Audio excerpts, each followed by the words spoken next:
आमीन, हालेलुया। अपनी बाइबल मुकद्दस ऊपर कीजिए और कहिए मेरी बाइबल सच्ची है। अपनी बाइबल ऊपर करके कहिए मेरी बाइबल सच्ची है, वादों की ये पक्की है, इसका मुकद्दस पाक सुखन उम्दा है, नराला है। किसी ने कहा ऐसे शख्स से मत डरिए जिसके पास बहुत बड़ी लाइब्रेरी हो और उसके पास बहुत सी किताबें और उसने वो किताबें पढ़ी हो, उससे मत डरिए। लेकिन ऐसे शख्स से जरूर डरिए जिसके पास एक ही किताब हो, वो मुकद्दस किताब हो और वो उसे ना पढ़ता हो, वो बहुत खतरनाक इंसान है। और मुबारक है वो जो इस कलाम पर अमल करता है, जिसके पास मुकद्दस किताब हो और उस मुकद्दस किताब को पढ़ता हो, शरीयत पर ध्यान देता हो। मुबारक है हर एक जिसकी खुशनुदी खुदा उनकी शरीयत, उसके कलाम, उसके आइन में है, वो मुबारक है। Hallelujah, hallelujah. इसलिए वो मसीही जो इस किताब मुकद्दस को पढ़ते, इस किताब मुकद्दस पर अमल करते हैं, याद रखिएगा ना सिर्फ उनकी जिंदगियां बदली हुई हैं, वो नूर और नमक बनकर दुनिया में काम कर रहे हैं, बल्कि वो दूसरों के लिए बाइस बरकत हैं। वो खतरनाक नहीं है बल्कि बाइस बरकत हैं। लेकिन अगर कोई शख्स अगर किसी किताब को मुकद्दस जानता हो लेकिन उसको पढ़ता ना हो, वो बहुत खतरनाक है।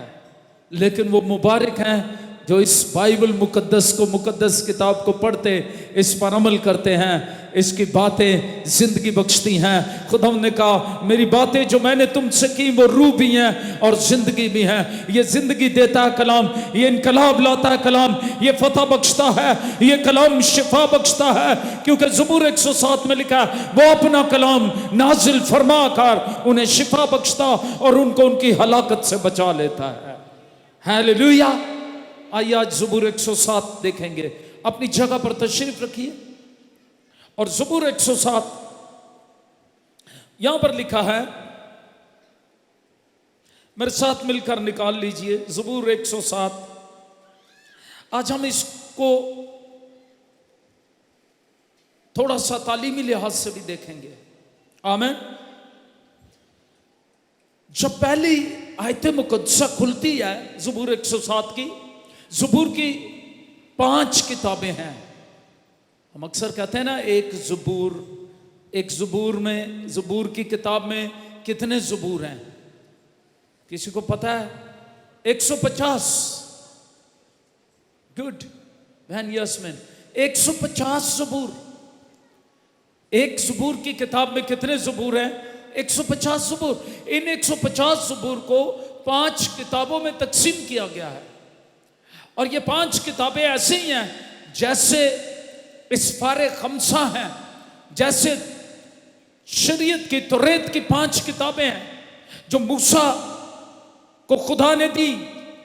वो किताबें, 5 किताबें तौरात की खुदा के दिल की आवाज इंसानों तक थी और ज़बूर की 5 किताबें जो हैं ये इंसानों के दिल की आवाज खुदा तक है। हालेलुया।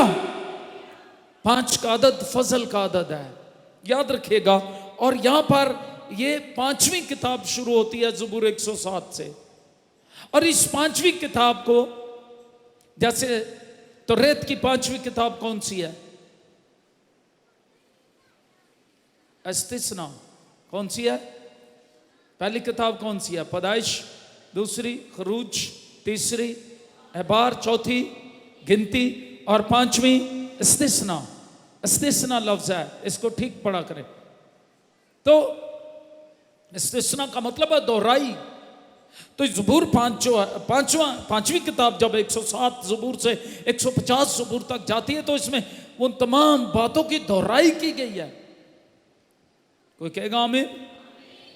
मैं यूं समझता हूं पहली किताब, जो पहला हिस्सा है ज़बूर की किताब का, वो तौरात की पहली किताब के मुताबिक है। दूसरा हिस्सा, दूसरी किताब ज़बूर की, वो तौरात की दूसरी किताब के मुताबिक है। तीसरी, चौथी और फिर 5वां। आमीन। जैसे तौरात की 5 किताबें हैं, वैसी ज़बूर को 150 को 5 किताबों में 5 हिस्सों में तकसीम किया गया है। कोई कहेगा आमीन? आमीन।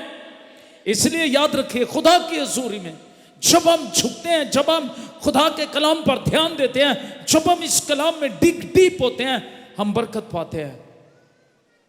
याद रखिएगा, यूरोप में, अमेरिका में, दुनिया में कब लोग गुमराह होना शुरू हुए? जब उन्होंने खुदा के कलाम को पसे पुष्ट डाल दिया और उन्होंने कहा कि जैसे बाकी किताबों की रिसर्च है या बातों की रिसर्च है, एक तहरीक उठी, एनलाइटमेंट तहरीक मूवमेंट, उसमें उन्होंने क्या कहा? उन्होंने कहा अब हम रोशनी के ज़माने में आ गए हैं और इसलिए हर चीज़ को साइंस पर परखेंगे। जो चीज़ साइंस पर पूरी उतरेगी उसे हम मानेंगे, जो नहीं पूरी उतरती उसे नहीं मानेंगे। और उन्होंने खुदा के कलाम के मुतल्लिक भी यही फैसला किया, अब हम खुदा पर और खुदा के कलाम पर सवाल उठाएंगे। और उन्होंने सवाल उठाए खुदा पर, खुदा के कलाम पर, और गुमराह हो गए। 10 तारीख को एक बड़ी बुरी खबर आई। एक शख्स, एक नौजवान जो कि इस तहरीक के असरात को कम करने के लिए खुदा ने उसे अमेरिका में उठाया, चार्ली क्रिक। उसने यूनिवर्सिटीज में और मुख्तलिफ अदारों में उसने डिबेट की, उसने खुदा के कलाम को सुनाया और लोगों को कहा कि वापिस आओ खुदा के कलाम की तरफ। और मैं शुक्र करता हूं उसने एक बड़ा काम शुरू किया जिसकी वजह से बहुत से लोग यूनिवर्सिटीज में और बहुत से अदारों से, जब जहां वो जाता, मुनादी करता, प्रीचिंग करता, वो बहुत ही सच्चा मसीही था। लोग वापस आते यूनिवर्सिटी में, जो वो बच्चे जिनको एथियस्ट या दूसरे कोई भी इज्म, सेकुलरिज्म, एथियस्टिज्म गुमराह कर रहा था, और उनको वो वापस खुदा की तरफ ला रहा था। ऐसे में किसी शख्स ने उसको, जब वो यूटा यूनिवर्सिटी, विलेज यूनिवर्सिटी में था, तो वहां पर वो सवालों के जवाब दे रहा था, किसी शख्स ने गोली मारी और उसको असैसिनेट कर दिया, और उसके असैसिनेशन से वो खुश हुए। लेकिन मैं समझता हूँ वो मसीह का ऐसा सच्चा शहीद है। 31 साल की उम्र में उसने अपने 2 छोटे बच्चे इस जमीन पर छोड़े, और लेकिन मैं आपको बताना चाहता हूं कि वो ऐसा मसीह शहीद है जिसके खून से अमेरिका में, पूरी दुनिया में एक बेदारी का नया आगाज होगा और लोगों की जिंदगियां और दिल तब्दील होंगे। याद रखिएगा, मसीहत की जो आबियारी है वो शहीदों के खून से है। कोई कहेगा आमीन, आमीन। याद रखिएगा, गवाह का मतलब ही मार्टियस है, शहीद, शहादत देने वाला, गवाह। आमीन, आमीन। इसलिए हम चाहते हैं कि जो मुझे सुन रहे हैं दुनिया से, ये गलती मत करें कि आप, उन्होंने इस मुकद्दस किताब को आम किताबों की तरह पढ़ना शुरू किया, आम किताब समझ लिया। यूरोप और अमेरिका में उनकी नस्लें गुमराह होना शुरू हो गई। इस मुकद्दस किताब पर ध्यान करें। यह खबर नहीं है, खुशखबरी है, इसलिए कि इस खुशखबरी को देने वाला जिंदा है। मुर्दों के मुतल्लिक जो बात है वो खबर होती है, जिंदा के मुतल्लिक जो बात है वो खुशखबरी है, और मेरा और आपका खुदा जिंदा है। हालेलुया। इसलिए ये खुशखबरी है। और आज ज़बूर 107 में से मैं आपको खुशखबरी सुनाना चाहता हूं। जब ज़बूर 107 हम पढ़ते हैं, हमें खुशखबरी मिलती है और बड़ी खुशी की खबर मिलती है। जो ही ज़बूर 107, ज़बूर की 5वीं किताब हम खोलते हैं, यहां पर लिखा है खुदा की शफकत के लिए हम्दो सना। इसका हेडिंग है जो कंप्यूटराइज्ड बाइबल नई उर्दू में आपके पास है, उसमें लिखा हुआ है। मैं इसको कहता हूं वापसी की फतह में शुक्र गुजारी का करदार। हालेलुया। पहली आयत मुकद्दसा में लिखा है खुदावंद का शुक्र करो क्योंकि वो भला है, उसकी शफकत। आगे क्या लिखा है? खुदावंद के छुड़ाए हुए कहें, यही कहें जिनको उसने फिदिया देकर मुखालिफ के हाथ से छुड़ा लिया। क्या कहें? कि खुदावंद भला है और उसकी शफकत। जिनको उसने छुड़ाया वो ये कहें, और उनको मुल्क मुल्क से जमा किया, पूरब से पश्चिम से, उत्तर से और दक्षिण से। कोई कहेगा आमीन। वो छुड़ाता है, फिदिया देकर छुड़ाया है उसने। और ये फिदिया बैलों, बकरों, बछड़ों के खून से नहीं, उसने खुदा ने मोहब्बत की है जहान से, उसने अपने पाक बेटे का खून फिदिया में दिया और अपने पाक बेटे को कलमे को मुजस्सम करके सलीब पर उसने हमारी खातर कफारा दिया। और सलीबी कफारा मेरे और आपके लिए तमाम जान के गुनाह के लिए फिदिया है। जो कोई उस पर ईमान लाए हलाक ना हो बल्कि हमेशा की जिंदगी पाए। हालेलुया। इसलिए छुड़ाए हुए क्या कहे, खुदावंद भला है और उसकी शफकत अबदी है। ये मैं आपको बताना चाहता हूं, बड़ी खास बात है। जब आप शुक्रगुजारी करते हैं, तलखी और शिकस्त पर फतह पाते हैं। बहुत सारे लोगों की जिंदगियां तलखी से भरी हुई हैं, शिकस्त से भरी हुई हैं। वो रोज शिकस्त का तजर्बा करते हैं अपनी लाइफ में। वो रोज समझते हैं जो भी करना है, साडा कारोबार भी नहीं चलता, साडे घर भी नहीं चलते, साडे कार च भी मुश्किल है, कम च भी मुश्किल है, लाइफ भी मुश्किलों में गिरी हुई है। यहां पर 4 बातें हैं जो आज हम सीखेंगे, जो मैं आपको बताना चाहता हूं। यहां 4 बातें हैं। कितनी बातें हैं? लेकिन शुक्र करना बड़ा जरूरी है। ये ज़बूर ऐसे लोगों को जिन्होंने मायूसी, शिकस्त, खतरनाक हालात का तजर्बा किया और खुदा ने उन्हें मायूसी, शिकस्त, खतरनाक हालात से बचाया, उनको ये ज़बूर जो है चैलेंज देता है। क्या चैलेंज देता है? अगर आप मायूसी, शिकस्त, भूख, अफलास, परेशानी, मुश्किल से निकलना चाहते हैं, मौत, बीमारियों, मौलक वबाओं, मुश्किल हालात से निकलना चाहते हैं, तो खुदा का शुक्र करना शुरू करें। हालेलुया। क्या करना शुरू करें? खुदा का शुक्र करना शुरू करें। और ये ज़बूर चैलेंज देता है। और ज़बूर नवीस जो है वो ऐसे हालात को पेश करता है जो ऐसी तस्वीर कशी कर रहे हैं कि किस तरह खुदा इंतहाई मुसीबत में मुब्तला लोगों को बचाने की कुदरत रखता है। कैसे? आज हम सीखेंगे कैसे। इस ज़बूर में 4 बातें बताई गई हैं। खुदा दुआओं का जवाब देता है अपने लोगों की, लेकिन कब? ज़बूर 107 में आज हम ये सीखेंगे कैसे और कब खुदा जवाब देता है और किन लोगों का। जब हम ज़बूर 4 से 9 पढ़ते हैं, 4 बातें आज हम सीखेंगे। खुदा भूख और प्यास से रहाई देता है, चाहे रूहानी हो जिस्मानी हो। जो अपना रास्ता, पहली बात बता रहा हूं, भूख और प्यास और सम्मत खो जाने वाले लोगों के लिए इब्ने आदम खोए हुओं को ढूंढने और निजात देने आया है। ये ज़बूर ये हमें बताता है। पहली बात जो हमें बताती है, जो अपना रास्ता खो गए हैं उनको खुदा बरकत देगा, फतह देगा। पहले हम इसको देखते हैं। आइए ज़बूर 107 उसकी 4 से 9 आयत देखें। देखें मेरे साथ। आमीन। मैं आपके सामने इसको देखना चाहता हूं। 4 से 9 आयत। वो बियाबान में सहरा के रास्ते पर भटकते फिरे, उनको बसने के लिए कोई शहर ना मिला। वो भूखे और प्यासे थे और उनका दिल बैठा जाता था। अब ये हालत है नुकसान। ये क्या है? नुकसान जो इंसान का है। नुकसान क्या है? वो भटकते फिर रहे हैं। आज भी बहुत से लोग भटकते फिर रहे हैं। कुछ ते भी मानते ने उन्होंने दियां बाद च रूहां भी भटकदियां ने। वो तो जिंदा तो भटकते फिर ही रहे हैं। कुछ ये भी मानते ने मर के भी भटकदियां ने उन्होंने दियां रूहां। हालांकि कलाम नहीं ये कहता, लेकिन उनको खुद पता है, क्योंकि वो जिंदगी में भटकते रहते हैं। इसलिए वो नजरिया बना लेते हैं कि हुण तो साड़ियां रूहां भी भटकदियां ने। हालांकि ऐसा कुछ नहीं है। रूह खुदा के पास चली जाती है, लेकिन वाकई वो भटकती कैसे है? वो जहन्नम की आग में भटकती हैं, जहन्नम की आग में तड़पती हैं, जहन्नम की आग में दुख, तकलीफ, अज़ाब में मुब्तला हो जाते हैं। इसलिए वो भटके हुए हैं।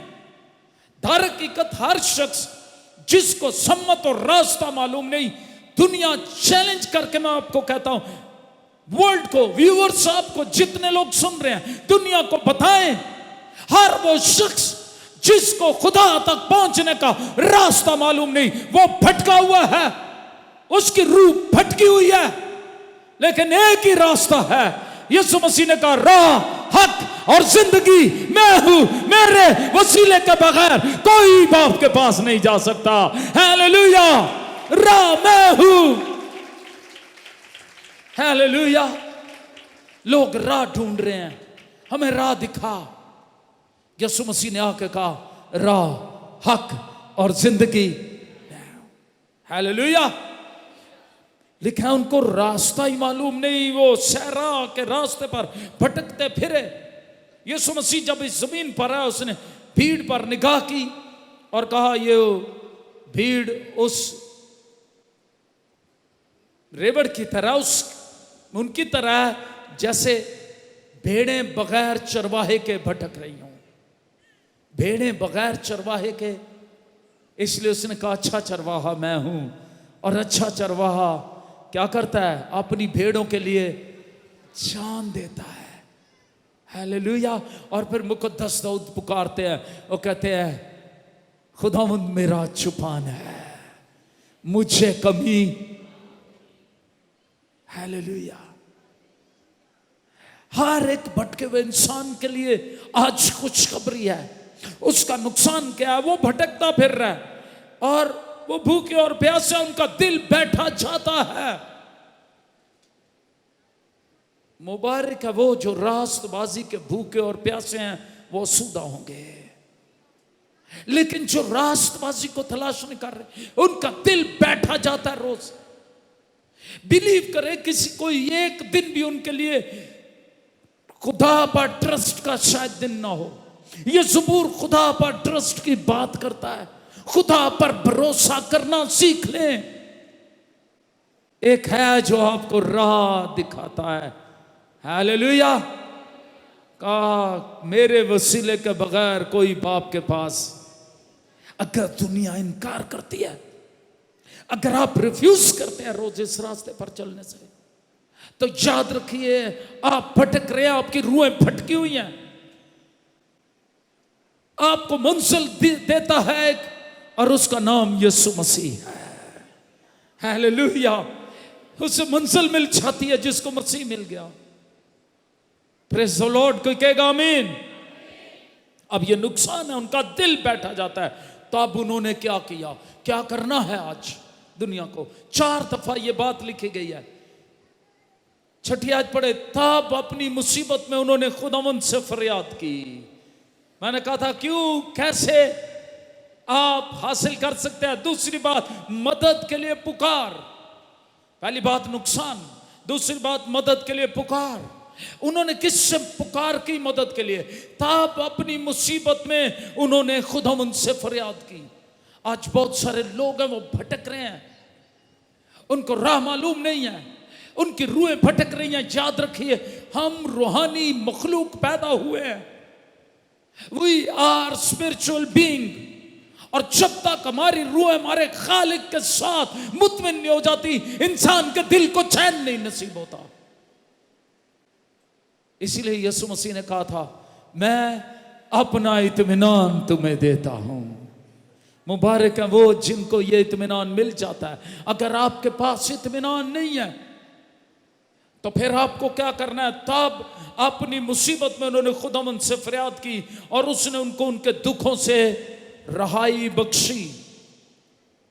4 बार ये याद लिखी हुई है। मैं 4 हिस्से बताऊंगा। पहली बात, भटके हुए इंसानों के लिए। आमीन। तब उन्होंने क्या किया? उन्होंने फरियाद की। क्या की? मुबारक है वो जो आज खुदावंद की तरफ अपनी निगाहें उठाते हैं और वो फरियाद करते हैं। तो क्या लिखा है? उसने उनको उनके दुखों से, वो आपके दुखों से रहाई बख्शता और उनको सीधी राह से ले गया। कोई कहेगा आमीन। एक ही राह सीधा है, प्रेज़ द लॉर्ड। दुनिया कहती है सारे रास्ते खुदा की तरफ जाते हैं, लेकिन कलाम कहता है एक ही रास्ता है, एक ही दरवाजा है, एक ही निजात दहिंदा है, और उसका नाम यीशु है। उसके वसीले के बगैर कोई और रास्ता, कोई और जरिया, कोई और तरीका नहीं है। हमें मुड़ना है खुदा की तरफ। अगर आप बरकत पाना चाहते हैं, आपको खुदा की तरफ मुड़ना है, आपकी नस्लों को खुदा की तरफ मुड़ना है। यह कलाम सारे सवालों के जवाब देगा, और उनको क्या किया, सीधे रास्ते से ले गया। और फिर क्या लिखा है, मैं आपको बताता हूं, फतह नसीब हो गई। क्या हो गई? क्या हो गई? कैसे? नवियत पढ़े, क्योंकि वो तरसती जान को सैर करता है और भूखी जान को नेमतों से, कोई कहेगा आमीन। उसने राह दिखाया, उसने सैर किया, वो नेमतों से मालामाल करता है। आपके कारोबार पर बरकत आएगी। अब आपकी जान, जो बहुत से लोग कहते हैं ना, वो कहते हैं साड़ी जान नू तो सुकून ही नहीं। वाकई ना उनकी रूह को सुकून है, भटकती फिरती हैं, ना उनके जान को सुकून है। दुखों से भरे हुए, मुश्किलात में घिरे हुए लोगों के लिए आज ये खुशखबरी है। यहां जब उन्होंने खुदा को मदद के लिए पुकारा तो क्या लिखा है, वो तरसती जान को सैर करता है। कौन? मेरा और आपका खुदा। Hallelujah, hallelujah. वो भूखी जान को नेमतों से मालामाल करता है। आज लोग अमीर होना चाहते हैं, शायद वो रुपया पैसा इकट्ठा करना चाहते हैं। कभी कभी तो कुछ लोगों का मालो मताई सब कुछ खुदा ही मालो मता है। वो समझते हैं माल है सब ठीक है। कलाम ऐसे नहीं कहता। वो किसी को कुछ भी ना होए, खुदा दे नाल होए। मैं खा मेरा गुजर मौत के साए की वादी में से हो, मैं किसी बला से नहीं डरूंगा, क्योंकि तू मेरे साथ है। तू मेरा चुपान है, तू मुझे हरी चरागाहों में बिठाता है, तू मुझे राहत के चश्मों के पास ले जाता है, मेरी जान बहाल कर देता है। हालेलुया। जिसके पास खुदा है, जिसका वो चुपाना, उसके सब पास सब कुछ है। लोगों को बड़ा बड़ा पैसा विजे, फिर भी उन्होंने दी जान तंग जे, बिलीव करे, फिर भी उनके पास कोई इत्मीनान और सुकून नहीं है। इसलिए हमें क्या चाहिए? क्या चाहिए? भटके हुओं को राह चाहिए, रहनुमा चाहिए, और वो रहनुमा यीशु मसीह है। खुद ही वो राह है, हक है और जिंदगी है। जब कोई उसे पुकारेगा, वो उसकी जान को नेमतों से माला माल कर देगा, वो उसकी जान को सैर कर देगा, इत्मीनान से ज़दूदा हो जाएगा वो। हालेलुया। बड़ी खूबसूरत आयत मुझे मिसाल 31 बाब में लगती है। ऊंची आवाज में कहनी है, हुस्न धोखा और जमाल बेसबात है, लेकिन वो औरत जो खुदावंद से डरती है वो सतूदा होगी, शेर होगी। हालेलुया। हुस्न एक दिन ढल जाता है, चुरियां इंसान के चेहरे पर पड़ जाती है। हुस्न धोखा है, जमाल बेसबात है, चला जाता है, जवानी ढल जाती है। मुबारक है वो जिसका तवक्कल खुदावंद पर है। Hallelujah, hallelujah. उसकी जान को सैर करेगा, उन्हें नेमतों से माला माल करेगा। पहली बात हमने देखी। दूसरी बात, वो गुलामी के बंधन में थे, आजादी खो रहे हैं। आज भी बहुत सारे लोग हैं, वो शायद यीशु मसीह के पास कभी आए, वो गुनाह से आजाद हुए, लेकिन आज फिर वो इस कश्मकश में वो अपनी आजादी खो रहे हैं, और वो ईमान को खो रहे हैं। उनके ईमान का जहाज मुतजलजल हो रहा है, हचकोले खा रहा है ईमान। कभी वो बड़े पुरजोश थे खुदा के साथ, जैसे ये कभी आजाद थे लेकिन फिर वो गुलामी के बंधन में बंध गए। यीशु मसीह ने कहा जो कोई गुनाह करता है, यूहन्ना की इंजील 8वां बाब पढ़िए, जो कोई गुनाह करता है वो गुनाह का गुलाम है। आप किसके गुलाम हैं? जो लोग गुनाह कर रहे हैं वो गुनाह के गुलाम हो चुके हैं। गुनाह उन पर आका की तरह राज कर रहा है, उनकी जिंदगियों को ड्राइव कर रहा है। उनका ड्राइवर इब्लीस बना हुआ है, क्योंकि हर तरह की बदी का मालिक कौन है? इब्लीस। उनकी जिंदगियों का ड्राइवर कौन है? हम छोटे होते एक गीत गाते थे, छोटी छोटी जीवन गाड़ी। ये हमारे जीवन की बात है, हमें बचपन में संडे स्कूल में सिखाई गई। छोटी छोटी जीवन गाड़ी हाथ से नहीं, दूर दूर को जाती है। जब यीशु ड्राइवर होवे, गाड़ी किधर को जाती है? स्वर्ग को, आसमानों की तरफ, हेवनली हाईवे पर जाती है। बरकतों में, इत्मीनान में, शादमानी में, आजादी जो मसीह ने दी, इत्मीनान जो मसीह ने दिया, वो उनकी जिंदगियों में होता है। कोई कहेगा आमीन। बनो। मुबारक कौन है? जो सुनता या वो मुबारक जो उस पर अमल करता है? जी, यीशु मसीह ने क्या कहा? जो सुनकर भूल जाता है वो अक्लमंद है, बेवकूफ है। उसने अपना घर रेत पर बनाया, लेकिन जो सुनकर अमल करता है उस दाना शख्स की मानद है, अक्लमंद की मानद है। जिसने अपना घर चट्टान पर बना लिया, उसकी जिंदगी कभी बर्बाद नहीं होगी। कोई कहेगा आमीन? कोई कहेगा आमीन? कोई कहेगा आमीन? कोई कहेगा आमीन? खुदा हमें सिखा रहा है। और जो लोग, याद रखे, गुनाह के अंधेरों में, दलदल में दस जाते हैं, उनका खानदान तबाह हो जाते हैं, मियां बीवी के ताल्लुकात तबाह हो रहे हैं, बच्चों के साथ खानदानी स्ट्रक्चर बर्बाद हो जाता है। लेकिन मुबारक है वो जो वफादार हैं, खुदा उन्हें बरकत देगा। अपनी फैमिली के साथ, बीवियां अपने शौहर के साथ, शौहर अपनी बीवी के साथ वफादार रहे, खुदा उन्हें बरकत देगा। दूसरे लोग ऐसे हैं, उनकी जान ऐसे है जैसे लोहे और मुसीबत से झगड़े हुए थे। चूंकि उन्होंने खुदा के कलाम से क्या की?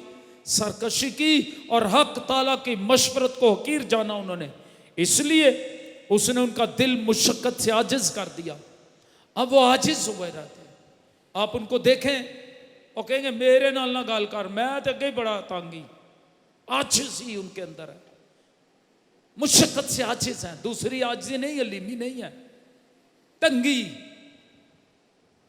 कड़वाहट, तलखी से भरे हुए हैं। वो गिर पड़े और कोई मददगार ना था। क्या हुए? वो गिर पड़े और कोई मददगार ना था। तब कैसे मदद मिल सकती है? खुदा की तरफ भरोसा। 13वीं आयत में फिर वही हवाला। मैंने कहा ये 4 बार बताई गई बात, और आज हम 2 बार देखेंगे, 2 बार अगले फ्राइडे देखेंगे। आमीन। 13वीं आयत में के लिए क्या लिखा है? तब अपनी मुसीबत में उन्होंने खुदावंद से फरियाद की। किससे फरियाद की? अपनी मुसीबत में। जब वो झगड़े गए थे, मुसीबत में, लोहे की तरह बंधन थे उन पर, वो अपनी आजादी खो रहे, अपने मुश्किलों में झगड़े गए। तब उन्होंने मुसीबत में खुदावंद से फरियाद की और उसने उनको उनके दुखों से, हालेलुया, मदद कहां से आएगी? खुदा की तरफ से। तब फतह हुई। कैसे? वो उनको अंधेरे और मौत के साए से निकाल लाया। कोई कहेगा आमीन। यीशु मसीह के मुतल्लिक क्या लिखा है? यीशु मसीह के मुतल्लिक क्या लिखा है? जब हम लूका के इंजील पढ़ते हैं हमें मालूम पड़ता है यीशु मसीह के मुतल्लिक लिखा है, और उन पर जो मौत के साए और अंधेरे में बैठे हुए थे, नूर चमका। हालेलुया। जो मौत के सायों में थे, इब्लीस के अंधेरों में भटक रहे थे, उन पर मसीह का नूर चमका और हमेशा की जिंदगी की नवीद उनके लिए बनकर मसीह खुदा का कलमा इस जमीन पर आ गया। आमीन। आज भी लिखा, और उसने उनको दुखों से रहाई बख्शी और अंधेरे और मौत के साए से निकाल लाया और उनके बंधन तोड़ डाले। क्या कर दिए? बंधन। काश के लोग खुदावंद की शफकत के खातर और बनी आदम के लिए उसके अजायब की खातर उसकी सिताइश करते, क्योंकि उसने पीतल के फाटक तोड़ दिए और लोहे के बैंडों को काट डाला। कोई कहेगा आमेन? आमेन।